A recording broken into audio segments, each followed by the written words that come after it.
Man held for girl's murder avows he was with another when witness saw him last. The Atlanta Journal, Monday, April 28, 1913, page 2, column 4. Arthur Mullinax, trolley conductor, denies that E.L. Sentell saw him Saturday night with Mary Phagan. Arthur Mullinax, identified by E.L. Sentell of 22 Davis Street, clerk for the Camper Grocery Company, as the man whom he saw with Mary Phagan, the murdered girl, at midnight Saturday, vehemently denies any part in the atrocious crime, and declares that he will be able to prove an alibi. Subjected to a quizzing in the office of Chief of Police Beavers, he told an apparently straightforward story of his actions on the night preceding the finding of the body. Investigation of his statement by the police, however, developed discrepancies, they say. He is kept in solitary confinement on a tentative charge of suspicion. Sentell, who was an acquaintance of the dead girl, told the police that he saw her at Forsyth and Hunter Streets with Mullinax at 12:30 Sunday morning. He said he spoke to her, and that the former streetcar man tipped his hat in response to the salutation. In the presence of Chief Beavers, Chief of Detectives Lanford, Police Captain Mayo, and Detective Black, the clerk and Mullinax were brought face to face. The clerk reiterated his identification.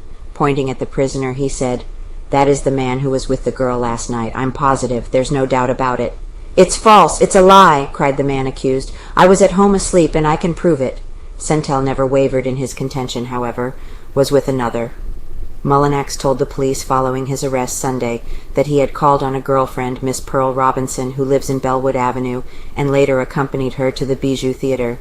"We came downtown on an English Avenue car, got off at Marietta and Forsyth Streets, and went directly to the theater.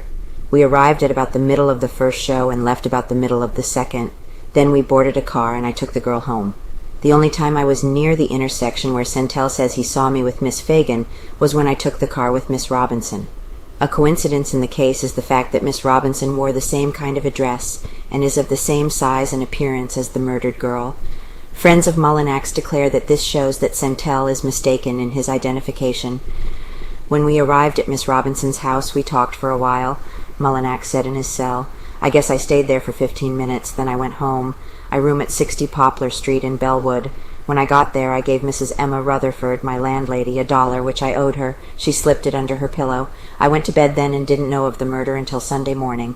The vital flaw. In this part of the suspect's statement, the police believe they have picked a vital flaw. Mrs. Rutherford, they say, declares that Mullinax did not come home Saturday night and pay her $1. He gave it to me Saturday at noon, she said.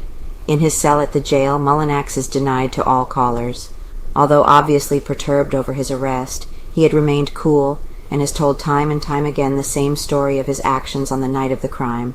To reporters, he said that he had known the murdered girl but casually. He denied that he had become acquainted with her on her frequent rides on his car between the pencil factory and her home. This also is in contravention of other testimony in the hands of the police, officials declare. It is said that witnesses have told of frequent conversations between Miss Phagan and Mullinax on the streetcar of which the suspect was in charge that would not come under the designation of casual acquaintance. Met at church social. I met her at a social in Western Heights Baptist Church last Christmas, said the prisoner. That is the only time I knew her. Anybody that says I was a good friend of hers lies. Why, I was never even introduced to the girl. We both took part in the entertainment. She depicted Sleeping Beauty in a playlet. I did a blackface act and sang in a quartet. During the show, I was standing in the wings waiting for my turn to go on. Miss Phagan came up to me. "You look fine in blackface," she said to me. Then I said, "Then I'll keep my face black always." It was a joke, added the alleged murderer as he smiled grimly. Mullinax said that that was the last time he had seen the girl to talk to her. "I haven't been with her since Christmas.